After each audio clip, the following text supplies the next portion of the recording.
Ayo langsung dimulai.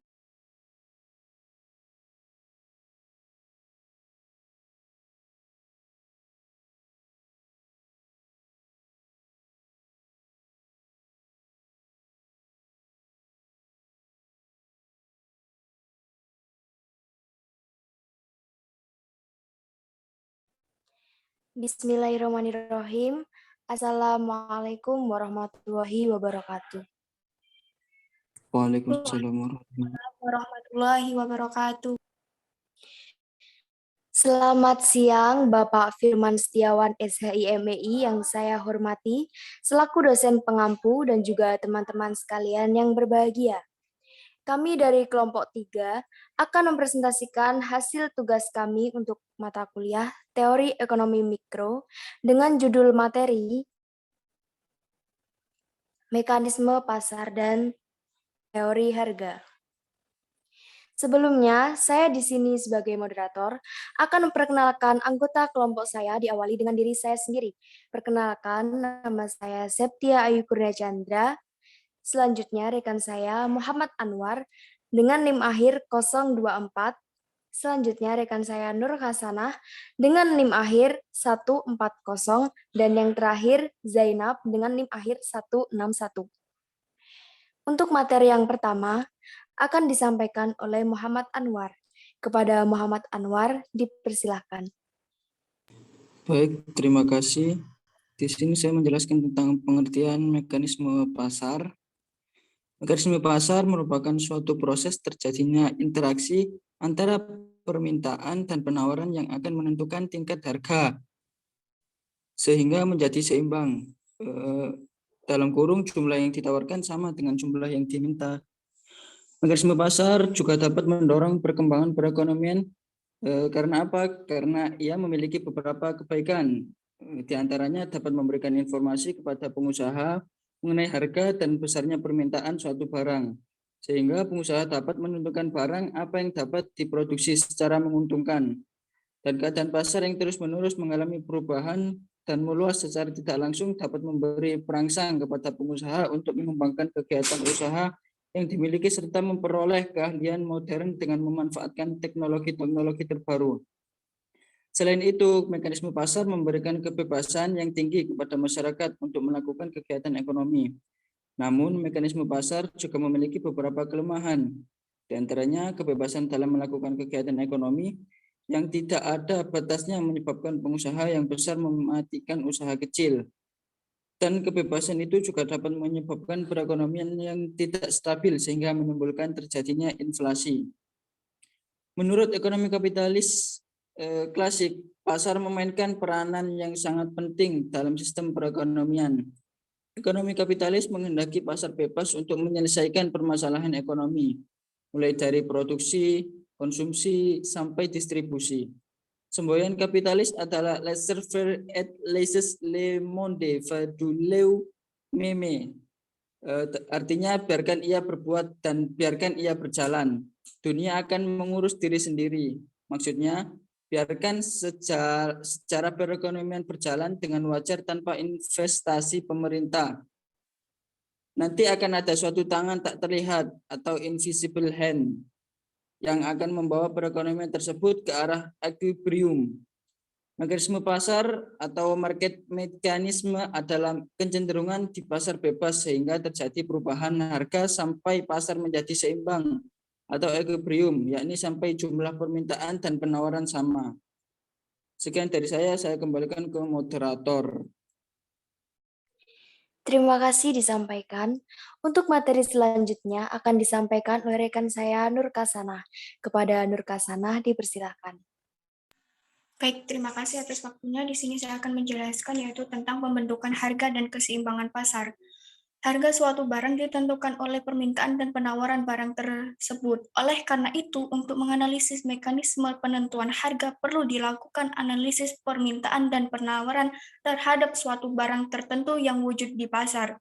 Keadaan di suatu pasar dikaitkan dalam keseimbangan atau equilibrium apabila jumlah barang yang ditawarkan para penjual pada suatu harga. Terdapat beberapa faktor yang mempengaruhi permintaan suatu barang, yaitu yang pertama, harga barang itu sendiri, Yang kedua, harga barang yang terkait. 3, tingkat pendapatan per kapita. 4, selera atau kebiasaan. 5, jumlah penduduk. Terdapat beberapa faktor yang mempengaruhi penawaran suatu barang, yaitu 1, harga barang itu sendiri. 2, harga terkait. 3, itu harga faktor produksi. 4, biaya produksi. Dan yang kelima yaitu teknologi produksi. Selanjutnya, keadaan di suatu pasar kan dikatakan dalam keseimbangan atau equilibrium apabila jumlah yang ditawarkan para penjual pada suatu barang tertentu sama dengan jumlah yang diminta pembeli pada harga tersebut. Nah, di sini ada 3 cara yang digunakan dalam menunjukkan keadaan keseimbangan, yaitu yang pertama, menentukan keseimbangan secara angka. Nah, di sini diketahui dalam tabel, jika harga 5.000, permintaan 2.000, dan penawaran 900. Jika diketahui harganya 5.000, permintaannya itu 200, penawaran 900. Artinya sifat interaksi yaitu kelebihan penawaran. Terus kalau harganya 4.000 dan permintaan 400, penawaran 800, itu kelebihan penawaran. Di sini diketahui harga 3.000, permintaan 600, penawaran 600. Sifat interaksinya itu artinya keseimbangan. Selanjutnya yaitu harganya 2.000, permintaan 900, dan penawaran 375. Artinya kelebihan penawaran. Kalau harga 1.000, permintaannya itu 1.300, penawarannya 100. Artinya itu kelebihan penawaran. Jadi dapat disimpulkan bahwasanya dalam tabel tersebut ada 3 keadaan yang mungkin wujud. Keadaan pertama adalah keadaan kelebihan penawaran, yaitu jumlah yang ditawarkan di pasar melebihi jumlah yang diminta. Keadaan ini berlaku apabila harga melebihi 3.000. Artinya itu kelebihan penawaran tersebut akan mendorong para penjual menurunkan harga. Keadaan kedua adalah di mana permintaan sama dengan penawaran, yaitu pada harga tersebut jumlah yang ditawarkan para penjual sama dengan yang diinginkan pembeli.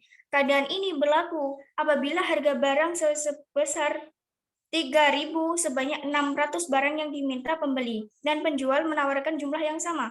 Dengan demikian, tidak ada kelebihan atau kekurangan permintaan dan penawaran, karena masing-masing pihak merasakan puas dengan keadaan tersebut.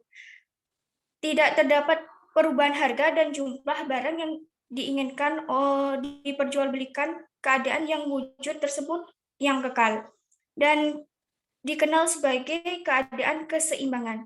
Keadaan yang ketiga adalah keadaan kelebihan permintaan, yaitu jumlah yang diminta pembeli melebihi dari jumlah barang yang ditawarkan penjual. Keadaan ini berlaku apabila harga barang di bawah Rp 3.000. Kelebihan permintaan tersebut menyebabkan para penjual menaikkan harga. Di samping itu juga para pembeli banyak yang bersedia membeli barang dengan harga yang lebih tinggi dan akan mendorong kepada kenaikan harga. Selanjutnya yaitu menentukan keseimbangan secara grafik. Di dalam gambar ini, S itu artinya supplier dan D di sini demand. Apa itu harga keseimbangan? Harga keseimbangan adalah harga di mana baik konsumen maupun produsen sama-sama tidak ingin menambah atau mengurangi jumlah yang dikonsumsi dan dijual. Jadi ada titik keseimbangan. Dalam grafik di sini, titik keseimbangannya itu terletak di E.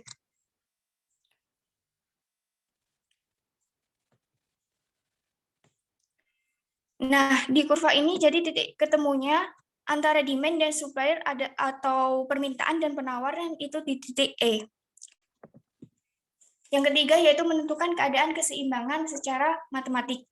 Untuk mengetahui keadaan keseimbangan pasar tersebut diperlukan penentuan 2 persamaan, yaitu yang pertama persamaan permintaan atau yang sering disebut HID. Yang kedua yaitu persamaan penawaran atau HIS. Selain menggunakan metode tabel dan grafik, keadaan keseimbangan pasar dapat juga ditunjukkan secara matematik. Untuk memenuhi keadaan keseimbangan, biar lebih baik mengenai penentuan keseimbangan secara matematik, ini merupakan contoh perhitungannya. Yaitu diketahui permintaan HID 22.000 min 2P, penawaran atau HIS itu min 3.000 plus 3P. keseimbangan pasar, Hi sama dengan Hi-D sama dengan Hi-S, atau permintaan sama dengan penawaran. Tadi diketahui Hi-D-nya 22.000 min 2P dan Hi-S-nya min 3.000 plus 3P. Maka variabel yang sama ini kita ruas ke kiri. Jadi 5P sama dengan 25.000. P sama dengan 5.000. Hi-D sama dengan 22.000 min 2. Ini kan seharusnya yang pertama kan P. P-nya sudah diketahui 5.000. Jadi kita tinggal masukkan 5.000. Jadi di total itu 12.000. Hi-S-nya juga gitu, min 3.000 plus tadi kan 3P. P-nya ini sudah diketahui 5.000. Jadi tinggal masukkan di total dan jumlahnya 12.000. Dari perhitungan di atas dapat kita lihat bahwa keseimbangan terjadi pada saat harga barang sebesar 5.000 saat itu lah permintaan sama dengan jumlah penawarannya, yaitu 12.000 unit barang. Sekian pemaparan dari saya kembalikan ke moderator. Terima kasih disampaikan. Untuk materi selanjutnya akan disampaikan oleh rekan saya Zainab. Kepada Zainab dipersilahkan.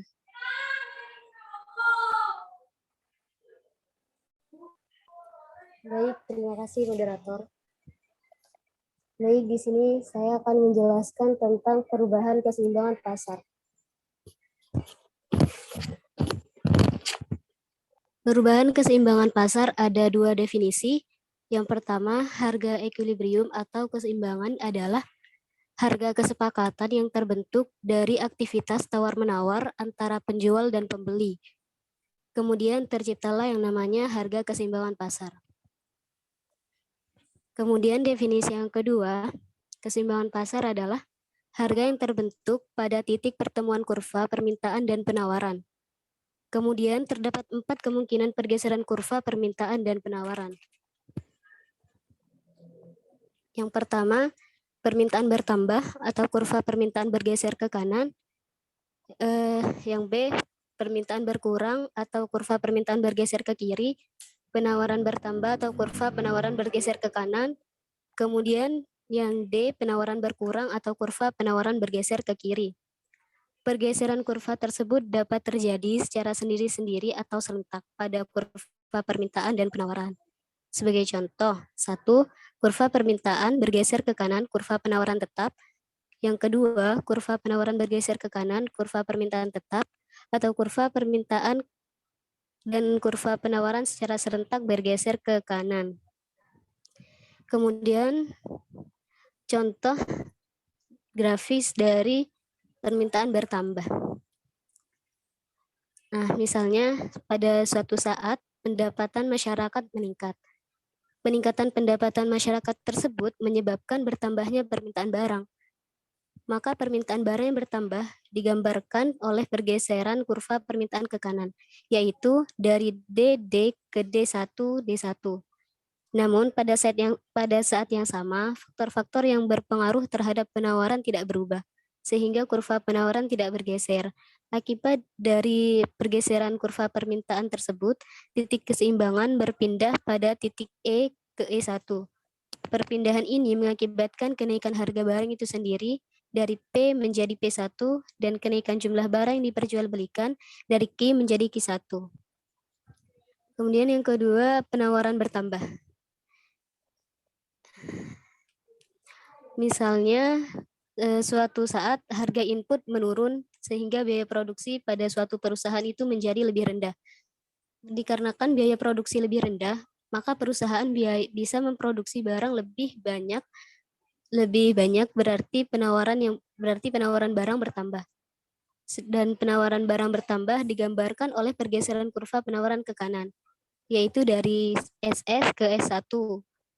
Pada saat yang sama, faktor-faktor yang berpengaruh terhadap permintaan tidak berubah, sehingga kurva permintaan tidak bergeser. Pada kondisi demikian, akibat dari pergeseran kurva penawaran tersebut menyebabkan menurunnya tingkat harga dari P ke P1 dengan disertai meningkatnya jumlah barang yang diperjualbelikan dari Q ke Q1. Kemudian permintaan dan penawaran bertambah. Apabila terjadi perubahan faktor-faktor yang mempengaruhi permintaan dan penawaran, maka akan terjadi pergeseran kurva permintaan dan penawaran. Misalnya, pada suatu saat terjadi peningkatan pendapatan masyarakat dan kemajuan teknologi produksi, maka di suatu pasar akan terjadi peningkatan permintaan dan penawaran barang. Kondisi demikian dapat digambarkan oleh pergeseran kurva permintaan dan penawaran ke kanan, yaitu masing-masing dari DD ke D1 D1 dan dari SS ke S1 S1. Pergeseran kurva serentak ini mengakibatkan kenaikan harga dari P ke P1 dan kenaikan jumlah barang yang diperjualbelikan dari Q ke Q1. Mungkin hanya itu penjelasan dari saya. Selanjutnya saya kembalikan kepada moderator. Terima kasih disampaikan. Untuk materi selanjutnya akan saya ambil alih tentang distori pasar. Jadi, distori pasar adalah bentuk penyimpangan yang menyebabkan terjadinya ketidakseimbangan dan ketidakadilan di pasar yang harus dihindari. Distori pasar sering dilakukan oleh para pelaku pasar untuk mencari keuntungan cepat atau di atas wajar dengan merugikan pihak lain. Distori ini menciptakan ketidakadilan dan ketidakseimbangan di pasar. Macam-macam distori pasar yang sering terjadi antara lain adalah ihtikar, atau melakukan penimbunan barang dengan tujuan spekulasi sehingga ia mendapatkan keuntungan besar di atas keuntungan normal, atau dia menjual hanya sedikit barang untuk mendapatkan harga yang lebih tinggi sehingga mendapatkan keuntungan di atas keuntungan yang normal. Yang kedua, penetapan harga atau yang biasa disebut tasyir merupakan salah satu praktek yang tidak dibolehkan oleh syariat Islam. Pemerintah ataupun yang memiliki otoritas ekonomi tidak memiliki hak dan wewenang untuk menetapkan harga tetap untuk sebuah komoditas kecuali pemerintah telah menyediakan para pedagang jumlah yang cukup untuk dijual dengan menggunakan harga yang ditentukan atau melihat dan mendapatkan kezoliman-kezoliman di dalam sebuah pasar yang mengakibatkan rusaknya mekanisme pasar yang sehat. Yang ketiga, riba. Secara etimologis berarti pertambahan. Secara terminologi syar'i, riba ialah penambahan tanpa adanya iwad. Secara teknis, maknanya mengacu kepada premi yang harus dibayar si peminjam kepada pemberi pinjaman bersama dengan pinjaman pokok yang disyaratkan sejak awal. Yang keempat, tadlis. Tadlis ialah transaksi yang mengandung suatu hal yang tidak diketahui oleh salah satu pihak atau unknown to one party. Setiap transaksi dalam Islam harus didasarkan pada prinsip kerelaan antara kedua belah pihak. Mereka harus mempunyai informasi yang sama, sehingga tidak ada pihak yang merasa dicurangi atau ditipu karena ada sesuatu yang unknown to one party. Yang kelima, goror. Jual-beli goror ialah suatu jual-beli yang mengandung ketidakjelasan atau ketidakpastian. Jual-beli goror dan tadlis sama-sama dilarang karena keduanya mengandung incomplete information. Namun berbeda dengan tadlis, di mana incomplete information-nya hanya dialami oleh satu pihak saja, misalnya pembeli saja atau penjual saja. Nah, dalam goror, incomplete information dialami oleh dua belah pihak, baik pembeli maupun penjual. Yang terakhir adalah tindakan melambungkan harga. Contohnya adalah pembebanan bea cukai sangatlah memberatkan dan hanya akan menimbulkan melambungnya harga secara tidak adil. Maka Islam tidak setuju dengan cara ini. Sekian presentasi dari saya. Terima kasih kepada teman-teman atas perhatiannya karena telah menyimak presentasi kami pada hari ini. Jika ada yang ingin bertanya, kami persilakan untuk menulis nama serta NIM di kolom komentar. Lalu akan kami pilih 5 pertanyaan untuk kita diskusikan di pertemuan langsung di dalam kelas. Sebelumnya, kami kelompok 3 memohon maaf apabila ada kekurangan dalam penjelasan materi, mungkin dikarenakan gangguan sinyal dan lain sebagainya, mohon untuk dimaklumi. Untuk materi lebih lanjut, bisa untuk didiskusikan di pertemuan dalam kelas. Kami akhiri. Wassalamualaikum warahmatullahi wabarakatuh. Waalaikumsalam warahmatullahi wabarakatuh. Waalaikumsalam warahmatullahi wabarakatuh.